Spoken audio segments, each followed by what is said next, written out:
Hola, bienvenido a otro video de Noticias Cuba para analizar la actualidad nacional. Hoy vamos a hablar del transporte público, ese que atraviesa una de sus peores crisis en décadas, reflejando no solo la precariedad económica que existe en el país, sino también las prioridades del gobierno, que parece ignorar las necesidades de la población. Mientras usted nos ve quizá en una parada esperando la guagua y enfrenta largas esperas o recorre kilómetros para cumplir con sus obligaciones diarias, el gobierno cubano prioriza la adquisición de modernas guaguas destinadas al turismo, una decisión que muchos califican como una falta de respeto. Si quieres escuchar más sobre este tema, quédate con nosotros en este video.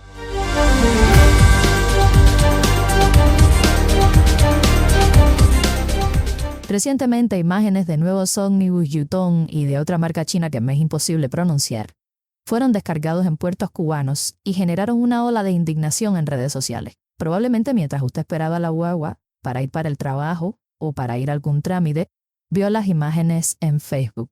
Sí, mientras muchas personas tienen que levantarse 2-3 horas antes para poder llegar en tiempo a los lugares, el Ministerio del Turismo descarga en sus puertos nuevas guaguas para las flotas de Transtour y Transgaviota, empresas que operan principalmente para turistas y en divisas extranjeras. Mientras tanto, el transporte público que utilizan los cubanos lleva años en franco deterioro. Según los datos oficiales, en 2019 había 464 ómnibus en funcionamiento para rutas nacionales e interprovinciales. A día de hoy, o mejor dicho, a finales de 2024, esa cifra se había reducido casi a la mitad, con solo 239 vehículos operativos al cierre del año pasado. De estos 239 vehículos operativos, solo 225 estaban asignados a rutas nacionales, una situación que el propio ministro de Transporte, Eduardo Rodríguez Dávila, calificó como muy tensa. Pues sí, esta caída en la cantidad de vehículos disponibles evidencia un sistema colapsado e incapaz de responder a la demanda de movilidad de la población. Usted probablemente conozca de alguna ruta de guagua que fue suspendida, cancelada o que cambió su frecuencia de salidas. Por supuesto que los más perjudicados son las personas que viven más hacia el interior del país, en pueblos o municipios a los que es difícil llegar y que antes tenían una ruta hacia las principales ciudades de Cuba y hoy tienen que viajar largos tramos o hasta las cabeceras provinciales para poder trasladarse entre provincias. La insuficiencia en la oferta genera largas esperas en las paradas, largas esperas en las terminales y además, como relatan viajeros de rutas como La Habana-Camagüey, a veces también se enfrentan a pagar precios altísimos para conseguir un pasaje. Los usuarios, enfrentados a la precariedad diaria de todo lo demás, se preguntan cómo es posible que en un país con una economía tan deprimida se priorice la adquisición de guaguas para el turismo, mientras las rutas nacionales se cancelan y el sistema de transporte público se desmorona. La crisis del transporte público afecta de manera desproporcionada a quienes viven en las zonas más alejadas de las cabeceras provinciales y a los residentes de pequeñas localidades rurales, como ya estuvimos mencionando hace apenas unos segundos. Durante años, muchas de estas comunidades contaron con rutas que conectaban sus municipios con las principales ciudades, pero esos tiempos han quedado en el olvido. Hoy la falta de transporte deja a estas personas aisladas y agrava las desigualdades entre las zonas urbanas y rurales. Otro asunto que agrava las desigualdades sociales en Cuba. Otro más. Mientras en las redes sociales se visibilizan las penurias de quienes viajan entre ciudades importantes, las historias de quienes viven en el interior del país quedan relegadas. Sin acceso a Internet o tiempo para denunciar su realidad, estas comunidades enfrentan una lucha diaria en silencio. A menudo deben exprimir sus bolsillos para pagar transportes alternativos o simplemente resignarse a no viajar. Y usted se preguntará, ¿por qué si empezamos a hablar del transporte, ahora estamos hablando de las personas que viven en el campo? Pues bien, porque justamente la debacle del transporte en Cuba ha hecho que las desigualdades aumenten y que entonces los más perjudicados sean justamente aquellas personas con menos ingresos y que viven en zonas más alejadas. Nada, que los problemas, aunque afectan a toda la sociedad, son mucho más dolorosos para quienes tienen pocos ingresos. Dígase campesinos, jubilados, personas que no pueden viajar tanto como quisieran o que en muchos casos ni siquiera pueden viajar. La falta de inversión en el transporte público desde 2019 contrasta con las constantes adquisiciones para el sector turístico. Las guaguas de Transtur y Gaviota se ven con frecuencia en las carreteras cubanas cargadas de extranjeros y pasando frente a paradas abarrotadas de ciudadanos que esperan durante horas. Esa imagen se ha convertido en un símbolo de las prioridades gubernamentales, que muchos consideran desconectadas, como es lógico, de las necesidades reales de la población. Y no vamos a hablar aquí de los accidentes que ocurren justamente en estas guaguas de turismo. El Ministerio de Transporte ha señalado que la única forma de resolver esta crisis es mediante la generación de ingresos en divisas para adquirir piezas de repuesto, nuevos ómnibus y mejorar las carreteras. Sin embargo, esta solución parece inalcanzable en el corto plazo, especialmente en un país donde el turismo no logra cumplir sus metas económicas. Además, muchos ciudadanos se preguntan por qué las empresas estatales que manejan divisas no destinan esos recursos al mantenimiento de los vehículos existentes. Por ejemplo, Vía Azul, que vende todos sus pasajes en euros, ni siquiera en dólares, en euros. ¿Por qué esos recursos que tiene Vía Azul no se usan para mantener y mejorar la flota existente? ¿Por qué no se usan para adquirir nuevos vehículos para la población? ¿O simplemente para darle un retoque a esos cientos de ómnibus que vemos todos los días deteriorarse al sol y la lluvia, parados en los talleres?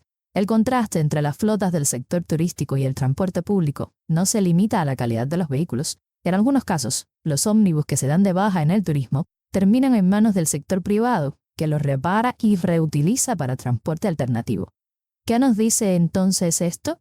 Que es posible mantener y operar estos vehículos, pero también pone en evidencia una desconcertante realidad. El sector privado parece tener más capacidad para resolver estos problemas que el propio Estado, con todos sus recursos, talleres y trabajadores. Ahí no para la cosa. El estado de los viales también es un asunto crítico en la Cuba de hoy. Sin embargo, la propia prensa estatal ha reportado cómo aquellas carreteras, vías que unen ciudades con polos turísticos tienen constantemente una reparación y bacheo. En contraste, por supuesto, con el resto de las carreteras que quedan en el país, que parecen salidas de un escenario de guerra. La crisis del transporte en Cuba no se reduce solo a la falta de vehículos y al mal estado de los viales. El éxodo de trabajadores del sector agrava la situación, ya que a menudo no hay suficientes choferes para cubrir las rutas. Esto provoca retrasos en los transbordos cuando un ómnibus sufre una avería o incluso cuando necesitan que un ómnibus que llegó a la estación vuelva a hacer el camino de regreso, pero depende de los mismos choferes que tienen que descansar tras completar los trayectos.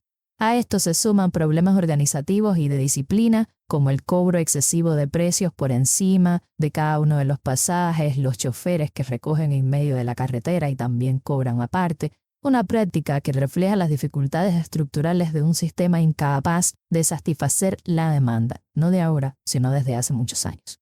El ministro de Transporte, Eduardo Rodríguez Dávila, ha reconocido que la situación es crítica, pero sus declaraciones no han ofrecido soluciones concretas. Por el contrario, la realidad parece empeorar todos los días, con menos rutas disponibles y mayores dificultades para moverse. La falta de planificación y la ausencia de estrategias efectivas para abordar los problemas del transporte público han dejado a la población en un estado de abandono. Y aquí voy a hacer un paréntesis, porque al menos hay que reconocer que este ministro del Transporte es el único que da la cara y que en sus redes responde, explica y al menos propone soluciones a la triste situación que existe desde hace años con el transporte en Cuba. Volviendo a la adquisición de nuevas guaguas para el sector turístico en medio de esta crisis, nos preguntamos cómo es posible que en las páginas de Facebook se celebrara la llegada de estos vehículos, mientras en los mismos comentarios los ciudadanos denunciaban que diariamente tienen que enfrentar las consecuencias de un sistema que no prioriza sus necesidades de transportación. ¿Cómo es posible que en un país donde la población carece de transporte adecuado se priorice un sector que además no cumple ni siquiera con los planes anuales? La respuesta radica en las prioridades del gobierno cubano, que parece seguir apostando al turismo como motor económico pese a los resultados decepcionantes de los últimos años. Ahí están los números. Las mayores inversiones se siguen realizando en inmobiliaria y turismo, por encima de otros necesarios sectores como la agricultura, la salud, la medicina y, en este caso específico, el transporte. Esta lógica ignora las necesidades más urgentes de la población y profundiza la brecha entre las promesas oficiales y la realidad diaria de los cubanos. El transporte público en Cuba necesita una transformación profunda que incluye no solo la renovación de la flota, sino también un cambio en las prioridades gubernamentales. En lugar de depender del sector privado para reparar y reutilizar ómnibus dados de baja, el Estado debe asumir un rol más activo en el mantenimiento de sus vehículos. Además, es crucial abordar los problemas laborales y organizativos que afectan la eficiencia del sistema. La crisis actual también plantea preguntas sobre la sostenibilidad del modelo económico cubano. ¿Es viable seguir apostando al turismo mientras se descuidan sectores esenciales como el transporte público? ¿Qué medidas pueden tomarse para garantizar que las inversiones beneficien a toda la población y no solo a un sector específico? La situación del transporte es un problema profundo, no de ahora, sino desde hace muchos años. Un problema que viene cansando a los cubanos que tienen que salir todos los días a enfrentarse a largas esperas para poder llegar temprano a su trabajo, para poder ir a un turno médico o para realizar algún trámite. Este asunto no solo genera indignación, sino que también pone en evidencia las limitaciones de este modelo económico que parece incapaz de responder a las demandas del pueblo. Si el gobierno cubano no logra generar las divisas necesarias para renovar su flota o al menos mantener los vehículos existentes, la crisis seguirá profundizándose. Mientras tanto, veremos llegar guaguas modernas para Transtour y Transgaviota, mientras las paradas abarrotadas de cubanos se convierten en un recordatorio diario de un sistema que prioriza a los extranjeros sobre sus propios ciudadanos. Para más análisis sobre la realidad cubana, no olvides suscribirte a nuestro canal y activar la campanita para que no te pierdas ninguno de nuestros videos. Chao.